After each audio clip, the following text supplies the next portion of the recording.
Like if they're minors, right? Because child porn is usually that's the one that, you know what I mean? Yeah, so if they're underage, that's a different game. Now the feds can come in. But if it's adults, um, consensual sex between two adults, it's gonna pretty much go to the state. Hell, even if it's gonna more than likely go to the state. But that's probably why they're not charging. And the other thing too is, Diddy can make the claim that everyone that came into my house knows that I record everything. A lot of these artists, a lot of these, wealthy people, they make these women sign NDAs when they show up. So in the NDA, it might say, "Hey, I have a right to record every single part of the house, and you're going to be under surveillance." So, that's another way to kind of get around it. But I think the reason why it's not being raised to a federal issue is because typically voyeurism or recording people during sexual acts is like a state thing. Because some states are one party, some states are two party, etc. It's not really a federal issue unless like children are involved. Yeah, chat. This was one of the infamous Diddy parties from 6 years ago. I can't. This might have been his 50th birthday, right? Like, if this is what year is this? This is 2018. Yeah, this is 2018. How old is He's like 59, right? Yeah, he's 54. He was born in 1969, so he's turning 55 this year. So that would have been like his 49th birthday, or maybe Yeah, it that would have was, been like his 49th or 50th birthday. Yeah. yeah, Yeah. yeah, yeah. Wow. Again, obviously, and I think a lot of people are misinformed about his freak off shit. Like, these aren't the freak offs. This is just a regular over the top party that's sponsored by Ciroc. The freak off is like, it's like baby oil central. If niggas ain't like, you ever slip down a bowling aisle? If it ain't going like that, 1,000 bottles, come on. Yeah, Uh, bro. hey, by the way, on this, we don't know if Again, this is New York Post. I did want to point this one part out, and we still haven't seen this in the indictment. This is what the source said, right? The source said that I'm reading it. You see two people you wouldn't think of be hooking up, rappers. That was what shocked me, the dealer told the Post. I won't say names, but they were rappers that I immediately lost respect for and could not take them serious ever again. The people, the drug peddler added that many people at the party, which included a mix of female rappers and hookers, were already high on ketamine and GHB. This is a very interesting point that I've heard many people repeat, but how do you prove this 20 years later? They're saying Diddy had these parties and he drugged drinks. Now, if there's no toxicology report, or there's no, like, is that hearsay? Like, how can we prove that Diddy was spiking drinks? Yeah, that's going to be a piece of evidence and that's a great thing that you pose, right? And this is also where his defense can kind of come in and fight this. Um, a fact like that is going to be heavily reliant upon other witnesses corroborating it, right? So what more than likely happened is the HSI special agent spoke to a bunch of different people that attend these parties, and each of them, right? Remember, you're interviewing each of them at different times. So one day you interview witness one, another day you interview witness two, another day you interview witness 4, 5, 3, whatever the fuck it is, right? And if all of them say, "Yo, when I was there, this dude had GHB and cocaine, etc.," and they all corroborate it independently, right? Because again, they don't know that the fact that you spoke to the other individual, they're just telling you what they saw. Then that adds credence and credibility to each witness because they've all independently corroborated the same facts. So that's how you kind of get around the whole was he in possession of drugs or not, because you got a bunch of witnesses saying that the same exact drugs were there.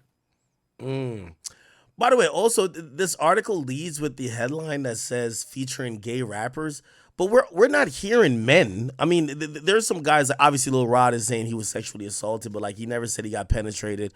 We're not hearing men saying that they were, like penetrated by Diddy, and I'm not shooting him no bail, but we just like. We've always heard the rumors of gay shit with Diddy. We're not seeing it though. Like honestly, we're not seeing the men, and it might be the men are just not making the allegations, right? Like even or they're hiding and they don't want to go public yet because it's so embarrassing. That's another option too. They might have testified at the grand jury, right? But they're not like going public, public to the general public. But when Diddy's defense attorneys, which I'm sure by now they probably have a majority of the discovery, um, Diddy's team is going to Wait, look wait, through wait. and Do you think they've got it already? They were supposed to have a yeah, pretrial conference on 24th.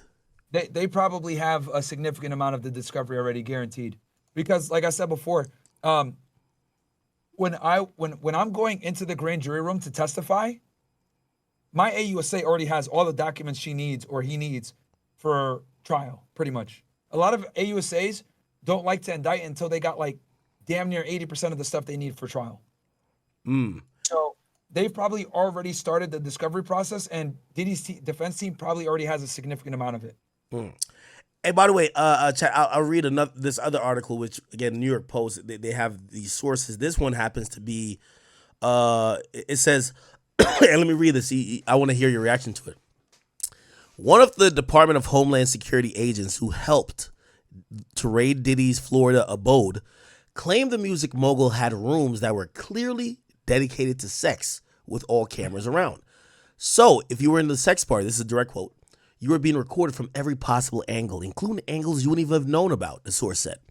Referring to the sometimes day-long orgies he called freak-offs, where drugged-up victims were allegedly forced to have sex with male prostitutes, it says, and this is the agent again, in my opinion, he's as bad as Jeffrey Epstein. The source added about the late pedophile who hung himself behind bars. It says, these women are young, either barely legal or barely illegal. Internally, officers said that they see a lot of similarities between Combs and Epstein, the well-connected financier who served time for trafficking dozens of girls in New York and Florida. Epstein was awaiting trial on additional charges, but he died in his jail cell in 2019. Yeah, what fucked Epstein up was that all the girls were underage. That's what fucked Epstein up. What do you think would have happened if maybe they weren't? Probably a very weak case. Really? Yeah, a very weak case. Yeah, because he was flying these chicks around to like. Keep in mind, he had plenty of homes. He had homes he had West Palm Beach. He had a huge place in New Mexico. He had obviously his infamous house in New York City. Like he had the island, etc. So he was flying these girls all around on his private jets and shit like that. So if they were adults, bro, he would have been able to have a pretty strong defense that it was consensual. But what fucked Epstein up is that he recruited young girls and kind of groomed them when they were young to like fuck his rich and powerful friends, and that's what got him jacked up is dealing with the underage girls, and that's what gives the feds jurisdiction a lot of times is the girls are underage and they're being transported interstate. But I got like a minute, bro, and then I got to get off because Fresh wants to stream and he's no, absolutely. Chat. Any questions for Myron?